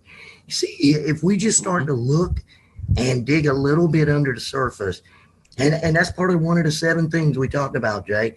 There's really, 7 things in anything we do, 7 critical success factors, which are going to make you successful or not, whether you're a plumber or whatever. And they vary depending on your profession, but knowledge is one in anything. And we don't need to be lawyers, but you have to have a little bit of understanding of the law, or they're going to devastate you, and you won't know what they just said to you to leave the courtroom and somebody explained that. And one tactic involving an ex parte that most people don't realize, and it's true in North Carolina because I've got audio of the judge saying it, but if an ex parte or any temporary order is in place one day over 1 year, that means on the 366th day, it becomes a permanent order. So if you've got a ex parte banning you from communicating or seeing or being involved in your children's life, and it stays in place one day over 1 year, that's your permanent custody arrangement. And that's the reason why you have so many delays. And that's the reason why when we started getting, and I've got to applaud Kentucky for being so smart as to doing this, because Kentucky did, let's get 50-50 custody as a temporary, under the temporary order, and then they could come back next year and go, by the way, this is already in there in temporary, let's just make it permanent, 50-50. Right. That was a very smart move. That is smart. I did not know that either. I didn't know it. So let me get this right. We're granted through the Constitution our right to due process, but then we have a motion called the ex parte that clearly and blatantly violates our right to due process because we're not even there at the hearing, and this is lawful? Well, that's a good moral, ethical question, but yeah, it's lawful. It's not right, but it's lawful. But I got audio of a judge telling me what's legal is not often sensible. So and right. You just got to keep remembering that, and that's just the way they view it. Yeah. And listen, if they didn't make everything so complicated, they would be out of a job. Yep. Everything right. Yes, but about is just furthering their paychecks of whoever. Right. And unethical, immoral court actions and judicial overreaching is keeping good fit parents out of their children's lives and having states generate revenue. There's a big problem there. Oh, I agree. I haven't seen my kids going to be 7 years. I agree. But at the same time, $50 billion a year. Right, because moral and ethical does not equal money. And the big question is, a lot of people say this system's broken. This system's not broke. It's functioning just the way it was designed. So the only way you fix something that ain't broken is to break it. Break it. And by breaking it, sue these people. Randy's been a part of all my lawsuits. And and each lawsuit sets the stage for the next one. I'm getting ready to go RICO. But this is a quick point I want to make out there right now. Randy can tell you. I hold my own in court. I go up against any lawyer in the country, and I won't bat an eye. I'm not being cocky. I'm just saying I am that pissed off, and I know my facts that well. With that being said, when if everybody if you would just sue and make these people show up for court, make them hire a representation. The other side that I've sued so far, they've all spent over $100,000. I might have spent $1,000. So I've already cost them $100,000 defending this. Maybe they're going to think twice before they do it again. Right. So, and that's now you're playing their game back on them, and that's the great effect that we're talking about here is that once they've done something so bad to you that they feel that they've taken you out of the game through attrition, that's when you regroup. You come back at them because now you can go back at them and play the game of attrition with them. Right. And put them back on it. Yeah, from the first part of the show, y'all were discussing certain things. Well, a judge, they are bonded just like any other lawyer. So if they're bonded, that means you can sue them. The importance is that they have to be acting out of the scope of their oath of office. That oath of office means everything. So if they were acting out of scope of oath of office, you sue them as an individual. You sue one person twice. In other words. Okay, the other flip side to that I heard him say something about was as far as the judges you mentioned campaign contributions. Yes. That's how I got every judge, all 4 of them, local to my case. I made them recuse themselves from my case because I went and got the campaign contributions where each one of them donated to her campaign and she donated to theirs. So they had to recuse themselves. That's a big, powerful thing. Right. And Neil, where did you find the campaign contributions for? You go right online. It don't cost a dime. Right. So if you go and you look up the campaign contributions for John Doe, it's going to be out there. It is. And then what you do is you go to the courthouse, wherever that judge works, whatever county, he took his oath of office in, and get a copy of that oath of office. And then right before court, you read that oath of office, especially where he cannot directly or indirectly take money from anyone who possibly could have been before him. You read that and then show them the campaign contribution and say, are you sure you want to proceed? And they'll recuse themselves. They'll look at you really harshly, and then they'll recuse themselves. It works. It's happened 4 times. So there's a lot of procedures that And Randy, that's not his only successful complaint. The FERPA was one. He's got another one back with Melissa now that came back. That's a positive complaint. I think the complaints and lawsuits is the direction we need to move forward. And with that being said, you can search this on your own. But this is a Surrey County hometown case for me. But Judge Mark Badgett is one of the few judges who's ever been removed from office in North Carolina. And what happened there was a media reporter was in the courtroom that day and saw the way he treated this person and documented it. A member of the clerk's office documented it. Neither one knew that they had filed complaints, but both of them filed complaints for the Judicial Review Committee, and they ended up kicking that judge out of office. Now, the victim, the guy he did this to, never filed the first complaint. So with that being said, I think that another successful way to go about things is for everybody to start writing these judicial complaints. In other words, if Jay decides I want to write a judicial complaint, heck, talk to 3 other people. Have 3 people to file a complaint on the same case, and you don't have to be a part of the case to file it. Let's start flooding them with paperwork. I'm telling you, break this. I agree, and on that, guys, I'm going to tell you something. Dr. Frank Teal, every time you deal with one of these FERPA issues or educational issues, the principal and the superintendents are always going to be doctors. So I like going up against these doctors, these experts. And Dr. Frank Teal, you don't have to take my word for it. Google it. Dr. Frank Teal, Fayetteville Observer, same one that wrote the article on me. He's gone. He was gone a month after our complaint hit and was verified. The same man who was on Melissa McDonald's case, he's over Wake County. This guy made $200 some grand a year. The superintendent, poof, he's gone. Look, then the Judge Keith Gregory, he just miraculously last Thursday, a week after we filed the appeal, poof, he just got appointed over to Superior Court, no longer in family court. If you don't think it matters, they can throw you out. I've been thrown out of the court. When you start getting thrown out of the court, you start getting threatened, you start getting written into orders that you're not even a party to the case, then you can call yourself an advocate. But I'm telling you, until your ass is threatened with jail or harassed or ran out of the courtroom, the same Judge Jones in Lee County on these two little girls, 2 times now. 2 times they have dumped the whole courtroom and swore that I was listening on a secret device in the car and had planted bugs in the courtroom. Now, I'm not making this up. You see the people flood out. I'm like, what happened? What happened? They said, some Randy Davis guy has bugged the courtroom and they're looking for the bug. I was like, no shit.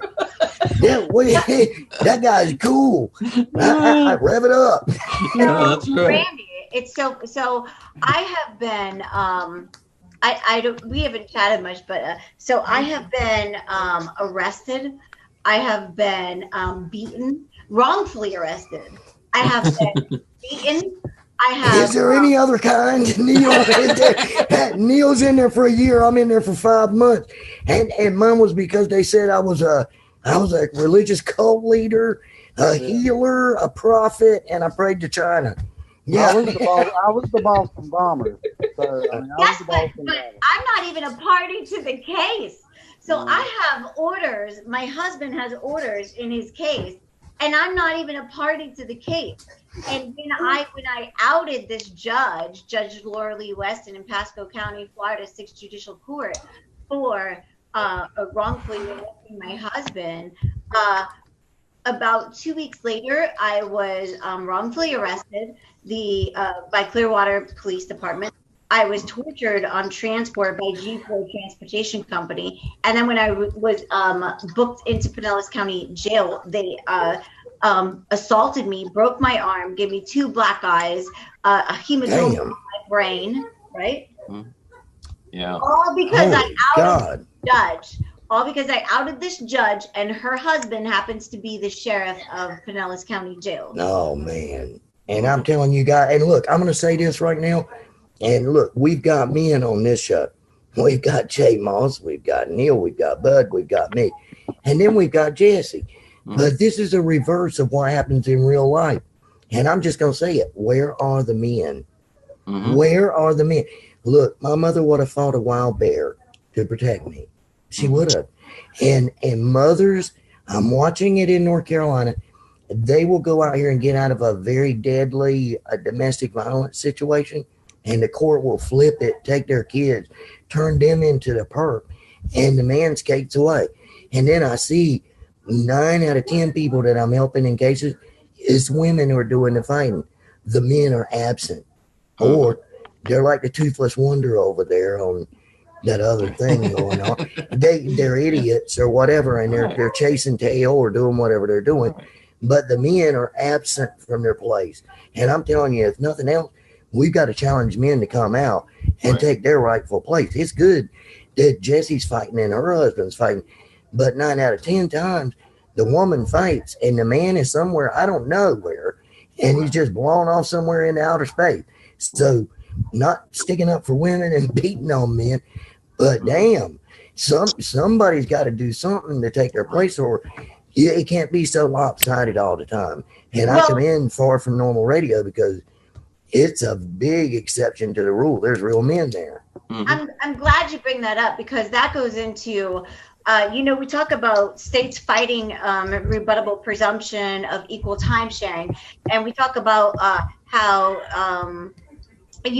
fathers just want to do this because they don't want the child support. They don't want to pay the child support. No, that's not the truth.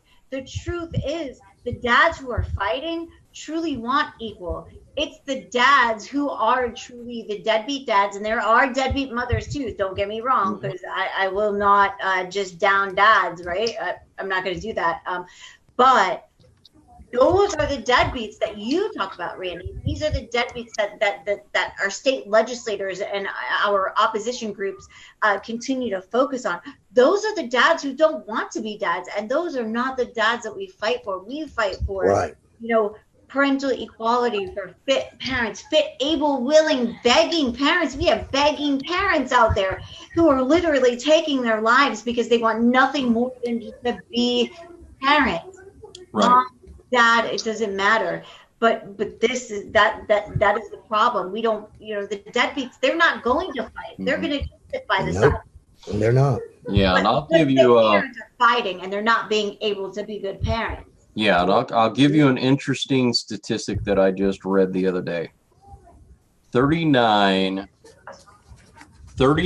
people commit suicide every single day. That means 14,000 people commit suicide every year because of the family court system. Oh my When God. is it time that you step up and spoke for those 14,000 people? When is it time? It's now. It is now. And I'm telling you, that is look, when people find out facts and they start to equate it with what's in the news and what's going on, that's an amazing thing. I had no idea. And guys, I'm going to tell you something I think we all need to hammer on right now. If you're looking, most of us have seen it, and it's little 4-year-old kids in a cage in a dog pen. Turns out that's not from the Trump administration. That's the left wingers trying to make it look like it was from Trump when really it was during the Obama administration. That's not even relevant to what I'm saying. Here's the issue. Why is it that American congressmen are so willing to have a hystermania over illegal alien children being separated from their mothers, but they're okay with taking U.S. taxpayers' money and separate Jessie from her children, or separate another mother who's a naturalized citizen, who is here, American born, paying taxes, doing the right thing and fighting. They have no issues whatsoever with taking those or taking them from a father. I don't understand. I don't understand it. They're probably saving money in that aspect through the welfare system. Right. They're saving money there. They're not making money. Right. And we brought up this interesting point as well last week, Randy. There's a new law in the state of Illinois that was passed. And it was passed by this. It was passed and it was supported as a bill by the same attorney law firm that said no to 50-50 custody, by the way, who came out and said it was Title IV-A funding was why they didn't support it, because that supported the welfare system. We didn't want the welfare system to go broke. But the same guy was the main supporter for 50-50 pet custody. Oh my God. And I'm telling you guys, look, it's just like this whole Facebook issue of censorship. And you got the one guy, Robinson, over there now. He's looking at Muslims who are gang raping children, and he goes to jail. Okay. The whole world is upside down. It's inverted. But then you look, I turn on my feed and I get disgusted because there's a guy with a blowtorch on a dog. That's okay, evidently, on Facebook. But I can post the truth about Title IV funding or Social Security fraud, and some idiot reports me and I'm blah.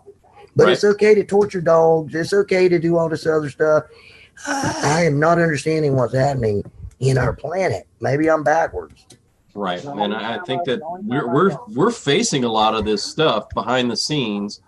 I'm not sure what that noise is here, but we're facing a lot of stuff behind the scenes in which we're being censored on a lot of this stuff. I mean, the show, for instance, whenever we try and go live, a lot of the times we get cut off, and we have to go back in, change passwords, and get back on. And it's a normal societal thing now to shut down those people who are telling the truth, because it's not there's no financial gain for us coming out and saying what the truth is, and that children are being put through a system because their parents are being robbed and extorted from. And that's a problem in the United States we've got to address. If we're doing this, and we've known this has gone on for generations, it's gone on with the African American generations for years, for decades.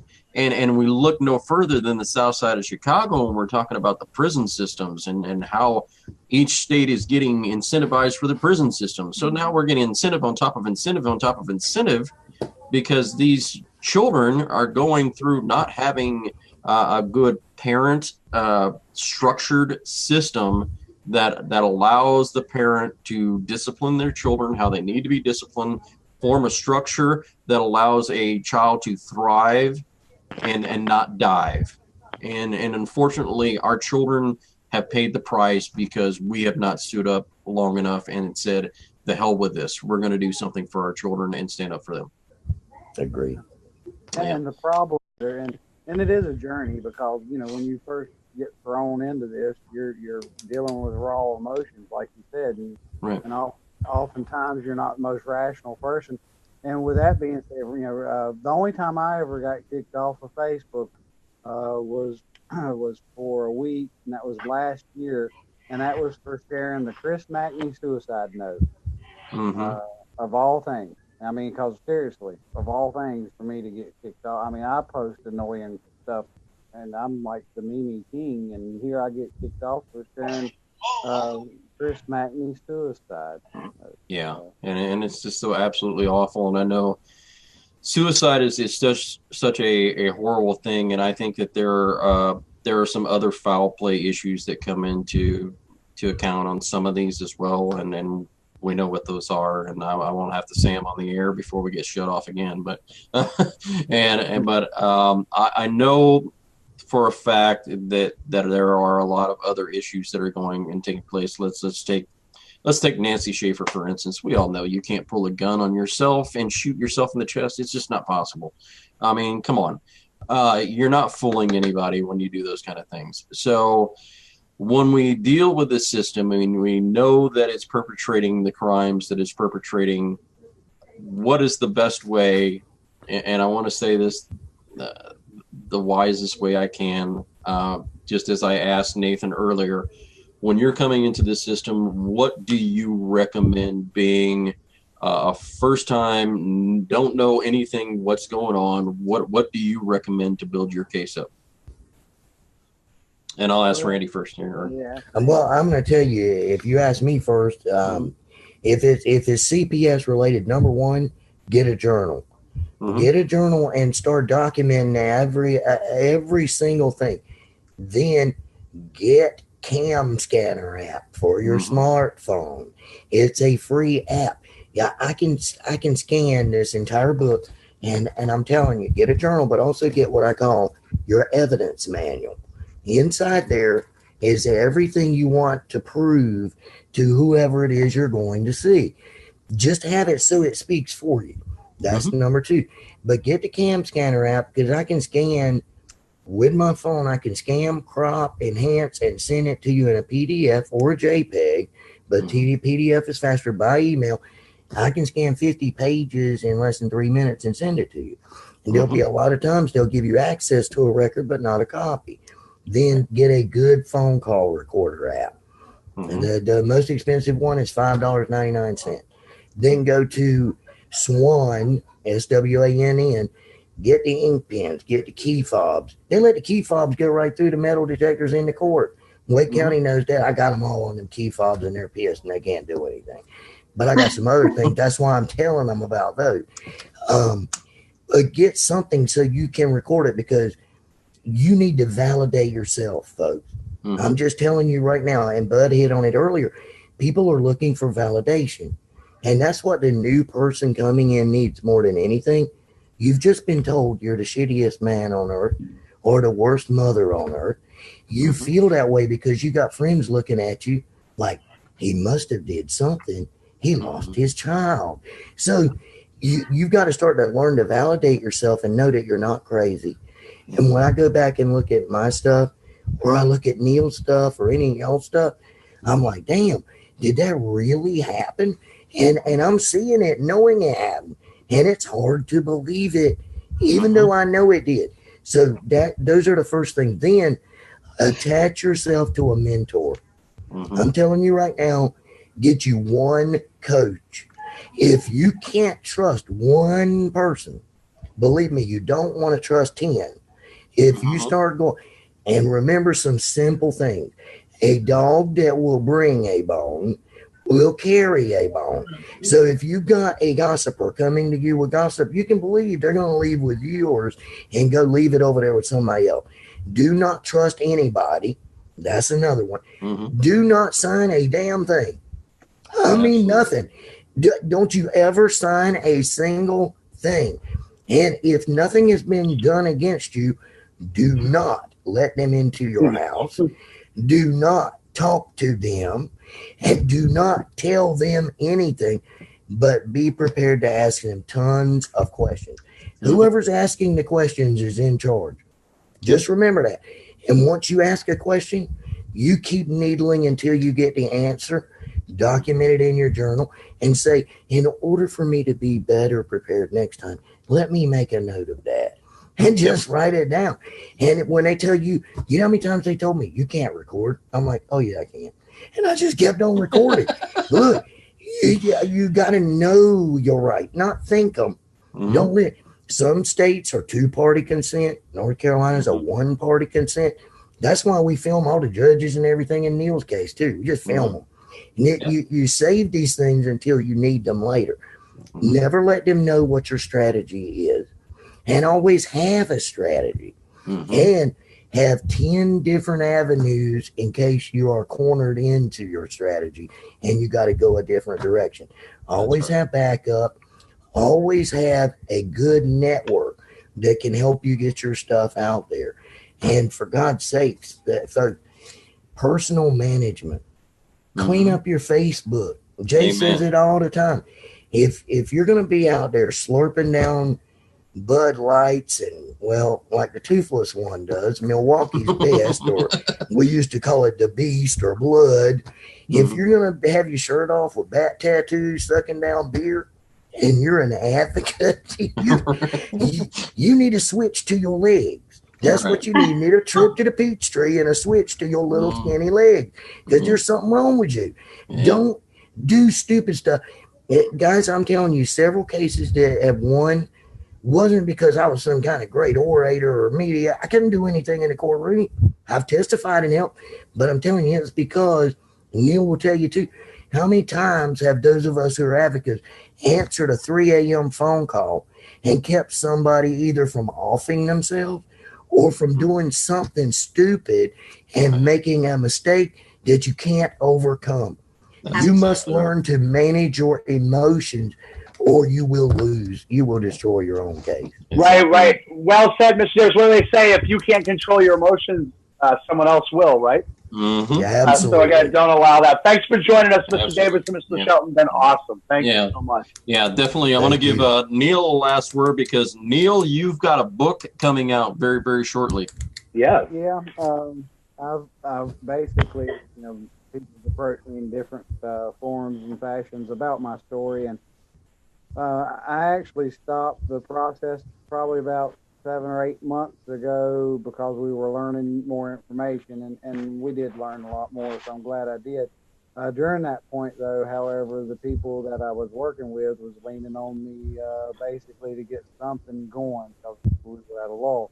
Well, between all the lawsuits that I've written and everything that I've went through, I realized I have a book. So the name of this one will be called Growing Up Mayberry, Just the Facts.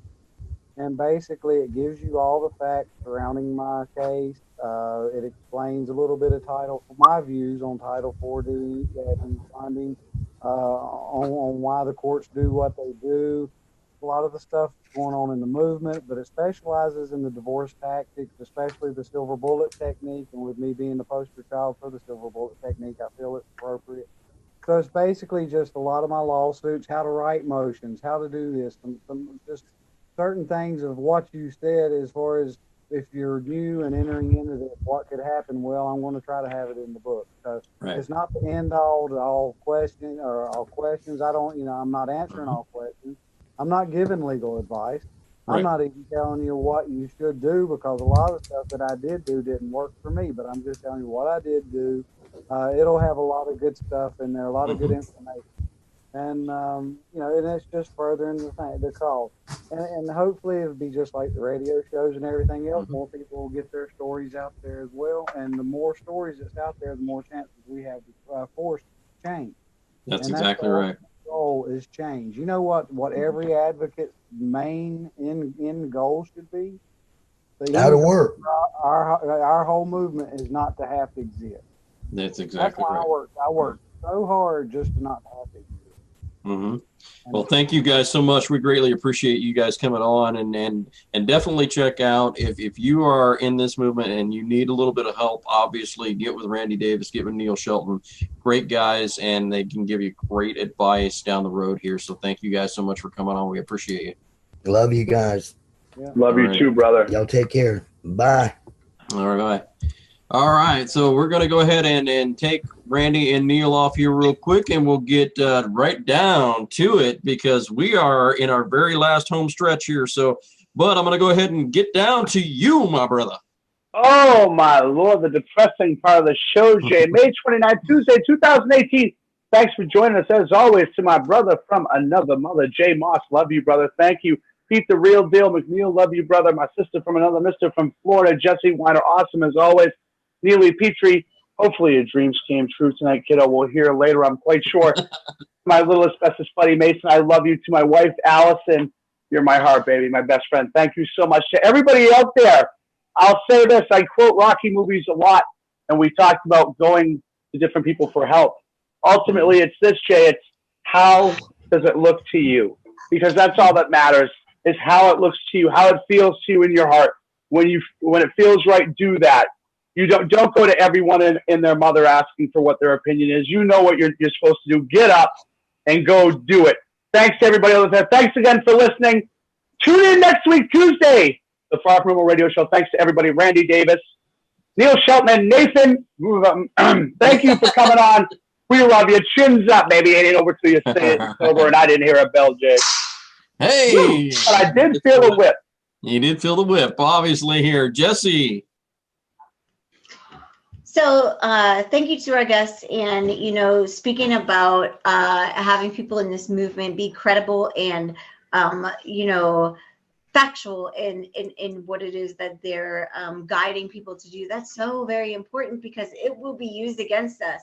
These organizations out here, they are dying to see our fallacies and in order to use them against us. So that's why it's important to be factual, to be on point. Reach out to somebody, whoever it is. At the end of the day, just thank you guys to bringing me on the show and to the Florida Fathers' Rights Movement, the Fathers' Rights Movement, Americans for Equal Share Parenting. You guys were all great. So awesome. That's what I got. Awesome. So, and she gets the parrot tonight. Awesome stuff. And I want to say definitely thank you so much to Randy Davis, Neil Shelton, Nathan Altenhofen. There we go, Jay. Yeah. I got to get it times, right. Jay. 3 times fast. Go. Hassel. Awesome, but I love the guy. He's awesome, and we'll talk to him more about obviously having a representative from FCLU be on our board of directors. We're putting together as many organizations behind us as we possibly can because we want you guys to have your voice be heard in this movement. From all of those different organizations, all those individuals out there who are doing the right thing, who are not involved in the drama, but are involved in doing whatever they can do productively to get this problem solved. So all of those out there who are doing those things, we love you, we appreciate you, we stand by you, we stand for you.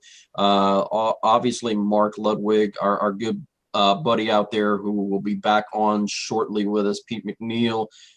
Neely, unfortunately, we couldn't get her on and off, and it was a little topsy-turvy tonight, but we'll get her back on next week, obviously, and I'm sure she'll have a few Trump stories for us. So as we say every single week in signing off, you are important, you are loved, and you are cared about. God bless. Chins up. Yeah.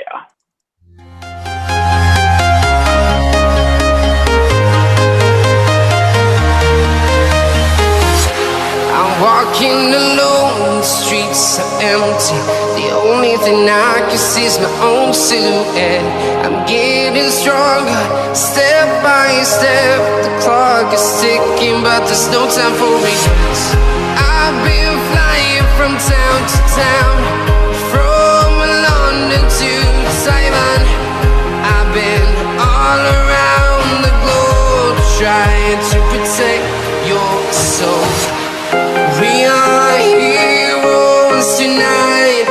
We will fly above the sky. We are heroes tonight. Yeah. We are heroes tonight. We will fly above the sky. We are heroes tonight.